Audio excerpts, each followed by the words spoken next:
السلام علیکم ورحمۃ اللہ وبرکاتہ۔ اس وقت میں آپ کے سامنے سورہ اعراف کی آیات 97، 98 اور 99 یعنی 97، 98 اور 99 کا ترجمہ لے کر حاضر ہوں۔ سماعت فرمائیے۔ اعوذ باللہ من الشیطان الرجیم، بسم اللہ الرحمن الرحیم۔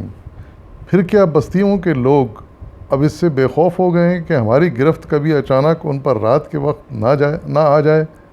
جبکہ وہ سوئے پڑے ہوں، یا انہیں اطمینان ہو گیا ہے کہ ہمارا مضبوط ہاتھ کبھی یکایک ان پر دن کے وقت نہ آ پڑے جبکہ وہ کھیل رہے ہوں۔ کیا یہ لوگ اللہ کی چال سے بے خوف ہیں؟ حالانکہ اللہ کی چال سے وہی قوم بے خوف ہوتی ہے جو تباہ ہونے والی ہو۔ صدق اللہ العظیم۔ یہ آیات بھی اللہ تعالیٰ کے اس غیظ و غضب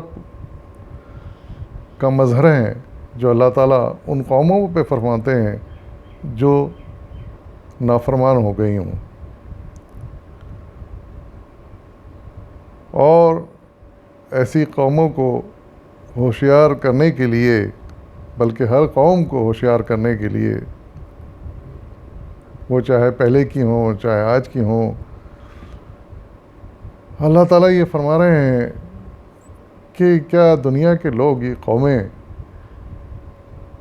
خدا سے ڈرنا چھوڑ دیتی ہیں؟ اللہ کی اس بے پناہ قدرت سے غافل ہو جاتی ہیں، اور انہیں اس بات کا خوف نہیں رہتا کہ اللہ تعالیٰ چاہے تو دن کو چاہے تو رات کو کسی وقت بھی ان پر ہاتھ ڈال دے اور ان کو تباہ و برباد کر دے اور ان پر کوئی عذاب نازل کر دے۔ اور یہ تاریخ گواہ ہے کہ ایسا ہی ہوا ہے کہ جب قوموں کے چال چلن حد سے زیادہ بگڑ گئے تو اللہ تعالیٰ کا عذاب اچانک نازل ہوتا ہے، چاہے دن ہو چاہے رات، اور پھر اس طرح نازل ہوتا ہے کہ اس سے کوئی قوم بچ نہیں پاتی، کوئی بچ نہیں پاتا، چاہے وہ زلزلہ ہو، چاہے وہ طوفان ہو، چاہے کوئی سونامی ہو، چاہے کوئی بیماری ہو، یا اسی طرح کا کوئی بھی عذاب ہو، وہ اچانک آتا ہے، انسان پھر سنبھل بھی نہیں پاتا، اور ایسی تباہی ہوتی ہے کہ تاریخ میں وہ ایک سبق بن کے رہ جاتی ہے، عبرتناک انجام سے دوچار ہوتی ہیں قومیں۔ اس لیے انسان کے حق میں یہی بہتر ہے کہ اللہ سے ہر وقت ڈرتے رہیں، اس کے عذاب سے پناہ مانگتے رہیں۔ اب دور کیوں جائیں؟ ہم اس دور میں دیکھ لیجئے کہ کورونا جیسی بیماری دنیا میں آ گئی، اندازہ لگائیے کہ کیا کوئی سائنسدان، کیا کوئی ماہر نجوم اس بات کی پیشن گوئی کر سکا تھا کہ 2019 میں یہ عذاب نازل ہو جائے گا اور اسے اتنی تباہی ہوگی کہ پوری دنیا میں پھیل جائے گی؟ اور اس وقت جبکہ 2021 ہے، ہم ابھی بھی نہیں کہہ سکتے کہ یہ عذاب کتنے لوگوں کو اپنے ساتھ لے جائے گا، کتنے لوگوں کے اموات کا باعث بنے گا۔ اس لیے ہمیں ہر وقت اللہ سے ڈرنے کی ضرورت ہے،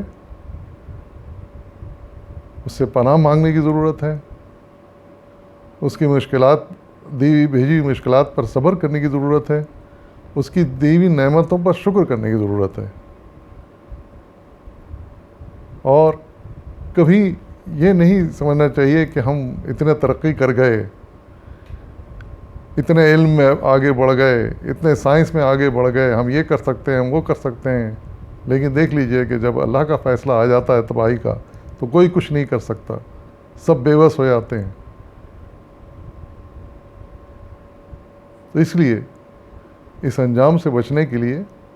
ہمیں خدائے بزرگ برتر جو ہمارا خالق ہے اس سے ہمیں ہر وقت ڈرتے رہنا چاہیے، ہر وقت اس کی پناہ مانگنی چاہیے، کبھی غرور میں، تکبر میں نہیں آنا چاہیے کہ کچھ بھی ہو، ہم مخلوق ہیں، ہمارا علم محدود ہے، ہم اپنے خالق کے آگے بے بس ہیں۔ اس بات کا ہمیں ہمیشہ احساس رہنا چاہیے. کتنا بھی ہم ترقی کر جائیں، ہم اس خالق کے آگے کچھ بھی نہیں ہیں، کچھ بھی نہیں ہے. اللہ تعالیٰ ہم سب کو توفیق عطا فرمائے کہ ہم اس کی نافرمانی سے بچیں، اس کے عذاب سے ڈریں اور اس کے احسانات کا شکر ادا کریں، بجائے اس کے کہ ہم مغرور ہو جائیں اور آپے سے باہر ہو جائیں. وآخر دعوانا والحمد للہ رب العالمین.